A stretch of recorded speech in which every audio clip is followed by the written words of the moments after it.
Hello everyone, আমি রুদ্রনীল আর তোমরা দেখছো রুদ্রনীল গভর্নমেন্ট জব ক্লাস। আজকে নিয়ে এসেছি একটি ধামাকাদার জব অপরচুনিটি নিয়ে, যেখানে চাকরিটা হচ্ছে ওয়েস্ট বেঙ্গল সরকারের এবং খুবই পার্মানেন্ট এবং খুবই ভালো চাকরি।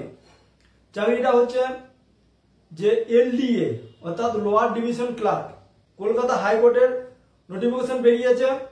আমরা সোজা বোর্ডের দিকে দেখে নিই যে ডিটেলস ইনফরমেশনটা তোমাদেরকে দেওয়ার চেষ্টা করছি। তাই যারা নতুন এই চ্যানেলে নতুন বা যারা এই ভিডিও দেখছো তারা এই চ্যানেলটিকে অবশ্যই সাবস্ক্রাইব করো এবং নোটিফিকেশন বেল আইকনটি দাবিয়ে রাখো। কলকাতা হাইকোর্টে এলডিএ পদে অর্থাৎ লোয়ার ডিভিশন ক্লার্ক পদে ভ্যাকেন্সি বেরিয়েছে, যেখানে কোয়ালিফিকেশন চাওয়া হচ্ছে মাত্র 12 পাস, অর্থাৎ যারা এইচএস পাস বা 12 পাস করেছো তারা এই অ্যাপ্লিকেশন আবেদন করতে পারবে, অর্থাৎ ফর্ম ফিল আপের জন্য আবেদন করতে পারবে। যেটা একটা খুবই পার্মানেন্ট এবং গভর্নমেন্ট জব, যেখানে তোমাদের ভয় থাকবে না, যেখানে ফেয়ার সিলেকশন, সেইখানকার একটা জায়গা কলকাতা হাইকোর্ট। স্যালারি হবে 22,700 থেকে 58,100, এটা হচ্ছে বেসিক পে। এর সঙ্গে তোমরা যে ওয়েস্ট বেঙ্গলের ডিএ আছে, ডিএ তো পাবেই, প্লাস একটা অ্যালাউন্স পাবে। কলকাতা হাইকোর্ট অ্যালাউন্স নামে একটা অ্যালাউন্স পাওয়া যায়, তাহলে সেটাও তোমাদের স্যালারির সঙ্গে যোগ হবে। ভ্যাকেন্সি রয়েছে ইউআরদের জন্য, ওবিসির জন্য, এসসি এসটি এবং এক্স সার্ভিসম্যানদের জন্য খুব বড় ভ্যাকেন্সি। এই সুযোগ বারবার আসে না। যেটা নোটিফিকেশন বেরিয়েছে তোমরা দেখবে 1 আগস্ট 2024 নোটিফিকেশন। আমি এক্স সার্ভিসম্যানদের জন্য ডিটেলস একটা ভিডিও আলাদাভাবে ভিডিও বানাবো, যেখানে এক্স সার্ভিসম্যানদের সবারই একটা প্রশ্ন থাকে যে আমি এত সালে রিটায়ার করেছি, তাহলে আমি কত সাল পর্যন্ত বা কত বছর পর্যন্ত আমি অ্যাপ্লাই করতে পারবো, সেখানে এজ ক্যাটাগরি কি থাকে, সেটা তোমাদের ডিটেলস একটা ভিডিও বা অন্য ভিডিওতে আমি বলবো। যেখানে এজ চাওয়া হয়েছে 18 থেকে 40, 18 থেকে 40 অর্থাৎ 1 জানুয়ারি 2024 মধ্যে 18 বছর তোমার বয়স হতে হবে এবং বয়স 40 বছর। যেখানে ওবিসি, এসসি, এসটি এবং এক্স সার্ভিসম্যানদের বয়সে ছাড় পাবে। একদম ক্লিয়ার নোটিফিকেশন দেওয়া আছে যে যেভাবে তোমরা রুল রেগুলেশন পাও ছাড়ের, বয়সে ছাড়ের, সেই সব রুল রেগুলেশন সব এই ক্ষেত্রে প্রযোজ্য হবে। মোড অফ অ্যাপ্লিকেশন হচ্ছে অনলাইনে তোমাদের অ্যাপ্লাই করতে হবে এবং পোস্ট পার্সনদের জন্য বিশেষ সুবিধা আছে। আমরা দেখে নেব যে OR, OBC, ST, SC, ex serviceman, post serviceman এবং পিডব্লিউডি দের জন্য কতগুলি কি ভ্যাকেন্সি আছে সেগুলো আমরা ডিটেলস আলোচনা করব। যেখানে ফিজটা হচ্ছে ইউআর দের জন্য 800 টাকা এবং এসসি, এসটি, এক্স সার্ভিসম্যানদের জন্য 400 টাকা ফি ভরতে হবে।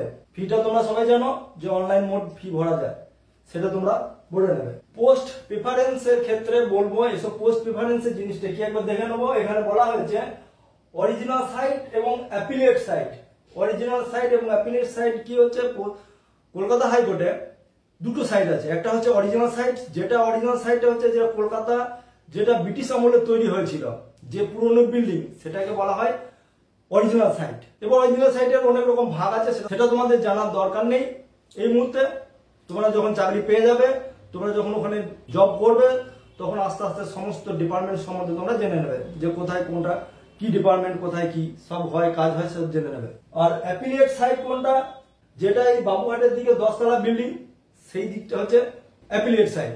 তো সেখানে অরিজিনাল সাইটে ভ্যাকেন্সি আছে 46টি ভ্যাকেন্সি এবং অ্যাপিলিয়েট সাইটের দিকে ভ্যাকেন্সিটা আছে 245 অর্থাৎ 245টি ভ্যাকেন্সি, অর্থাৎ টোটাল ভ্যাকেন্সি হচ্ছে 291টি। একটা বিশাল ভ্যাকেন্সি, অনেক বড় ভ্যাকেন্সি।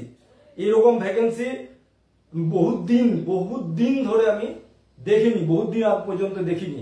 অতএব তোমরা এই সুযোগ ছাড়বে না। যেখানে এসব আমরা দেখিনি যে পোস্ট প্রিফারেন্স কোন কাদের এই ভ্যাকেন্সি দেওয়া আছে, সেটা আমরা দেখে নেবো। যেখানে পোস্ট প্রিফারেন্সে বলা হয়েছে, দেখো পোস্ট প্রিফারেন্সে বলা হয়েছে অরিজিনাল সাইটের দিকে 46টি এবং অ্যাপিলিয়েট সাইটের দিকে 245টি। আমাদের জানার দরকার নেই যে কোন সাইডে কতগুলি পোস্ট আছে, আমাদের জানার দরকার যে টোটাল ইউআর এবং এক্স সার্ভিসম্যান, এসসি, এসটি, পিডব্লিউডি, পোস্ট পার্সনদের জন্য কতগুলি ভ্যাকেন্সি আছে। দেখো যেখানে ইউআরদের জন্য আছে 70টা ভ্যাকেন্সি, 70টা ভ্যাকেন্সি আছে, এবং এসসিদের জন্য 32টি ভ্যাকেন্সি প্লাস এসসি এক্সামটেড ক্যাটাগরির জন্য 17টি ভ্যাকেন্সি আছে, এসটির জন্য 19টি ভ্যাকেন্সি এবং এসটি এক্সামটেড ক্যাটাগরির জন্য 13টি ভ্যাকেন্সি আছে। যেখানে ফোর্স পার্সনদের জন্য 7টি ভ্যাকেন্সি রয়েছে। দেখো আমি পরে আবার ডিটেলস ভিডিও বানাবো, সেই ভিডিওতে সবকিছু ডিটেলস একদম সিক্রেট কিছু কথা বলবো, সেগুলি তোমরা মনে রাখবে। এই ফোর্স পার্সনদের ক্ষেত্রে কিভাবে অ্যাপ্লাই করতে হয়, ফোর্স পার্সনদের কোথায় কি করতে হয় সব আমি ডিটেলস বলবো এবং কন্ট্যাক্ট নাম্বার দেওয়ার চেষ্টা করব। এবং ওবিসি এর জন্য 16টি এবং এক্সামটেড ক্যাটাগরি যে আছে তার জন্য 7টি, ওবিসি বি এর জন্য 11টি এবং এক্সামটেড ক্যাটাগরির জন্য তার ওবিসি বি এক্সামটেড ক্যাটাগরির জন্য 4টি, এক্স সার্ভিসম্যানদের জন্য ইউআর এক্স সার্ভিসম্যানদের জন্য 12টি ভ্যাকেন্সি আছে, ইউআর এক্স সার্ভিসম্যানদের জন্য 12টি ভ্যাকেন্সি আছে, বহু বড় ভ্যাকেন্সি। এবং তার সঙ্গে যদি এসসি সার্ভিসম্যান হয় তাদের জন্য এক্সট্রা করে 5টা ভ্যাকেন্সি দেওয়া আছে, অর্থাৎ টোটাল 17টা ভ্যাকেন্সি আছে। এবং পিডব্লিউডি দের ক্ষেত্রে 9টা ভ্যাকেন্সি, এটা 3+3+3 করে বিভিন্ন পিডব্লিউডি দের বিভিন্ন সেকশন আছে, সেই সেকশন সেই যে ভাগ আছে সেই ভাগে তোমরা কে কারা কোন ভাগে পড়ছো তারা তোমরা দেখে নেবে। টোটাল 9টা ভ্যাকেন্সি আছে। এবার বলবো যে সিলেবাস এবং পরীক্ষার ক্ষেত্রে, সিলেবাস এবং পরীক্ষাতে দেখো এখানে 2-3টে ফেজ হয়, এখানে ফেজ 1, ফেজ 2 এবং ফেজ 3 তিনটে পার্টে তোমাদের পরীক্ষাটা হবে। যেখানে ফেজ 1-এ 100 নম্বরের কোশ্চেন থাকবে, 100 নম্বরের কোশ্চেন থাকবে, টাইম দেওয়া হয়েছে 90 মিনিট। কি কি থাকবে? জিকে থাকবে, ম্যাথ থাকবে, আর জিকে এর মধ্যে কারেন্ট অ্যাফেয়ার্স থাকবে, অনেকগুলি কারেন্ট অ্যাফেয়ার্স থাকে, এবং ইংলিশ। এই 4টার উপর মেন বেসিস দেওয়া হবে, ইংলিশ এবং জিআই। এসব ধরনের যে কোশ্চেনগুলি এখন তোমার এসএসসি, সিজিএল, সিএইচএসএল বা তোমরা রেলওয়ে জবের জন্য যেগুলি তোমরা সব প্রিপারেশন নাও, একদম সেইভাবেই প্রিপারেশন নিতে হবে এবং তবে তোমরা চাকরি পাওয়ার আশা করতে পারো। পেপারটা হবে একদম ইংলিশে। অনেকে মনে ধারণা থাকতে পারে যে ওয়েস্ট বেঙ্গলের এটা জব, এটা হয়তো বাংলাও থাকতে পারে, কিন্তু বাংলায় কোনো স্কোপই নেই। একদম এখানে নোটিফিকেশনে একদম বলে দেওয়া আছে এবং প্রিভিয়াস যে কোশ্চেনগুলো দেখা হয়েছে বা কোশ্চেনগুলো দেওয়া হয়েছে সেগুলো একদম ইংলিশ, যেগুলো এলডিএ দের জন্য একদম ইংলিশেই কোশ্চেন দেওয়া হয়, এখানে কোনো অপশন থাকে না। আর একটা হচ্ছে এক্সাম সেন্টার কোথায় কোথায় হবে। আগের ক্ষেত্রে কি দেখাচ্ছিল যে তারা দূরের ক্ষেত্রে, দূর বলতে গেলে যারা শিলিগুড়ি বা আন্দামান নিকোবর দ্বীপপুঞ্জ বা ওই ধরনের কোনো যাদের সাইডে যাদের বাড়ি তারা কলকাতায় এসে এক্সাম দিত। এই ওয়েস্ট বেঙ্গলের বিভিন্ন জায়গার প্রান্ত থেকে এসে কলকাতায় এসে তাদের পরীক্ষা দিতে হতো। এখানে কি করেছে বিভিন্ন শহরে যেমন ধরো ওই বাঁকুড়া, বীরভূম বা ওই সাইডে যারা লোকগুলো আছে বা ওই সাইডে যারা ক্যান্ডিডেট আছে তারা বর্ধমানে তাদের সেন্টার আছে, মিদনাপুরে সেন্টার পড়বে, হাওড়ায় সেন্টার পড়বে, কলকাতার মেনে তো পড়বেই। এছাড়াও যারা শিলিগুড়ি, জলপাইগুড়ি যারা ক্যান্ডিডেট তারা কলকাতায় তাদের আসতে হবে না, তারা সেখানেই তাদের বাড়ির কাছে সেন্টার পড়বে, সেখানে সেই সেন্টারে তারা পরীক্ষা দিতে পারবে। এটা সবথেকে বড় সুযোগ করে দেওয়া হয়েছে এবার।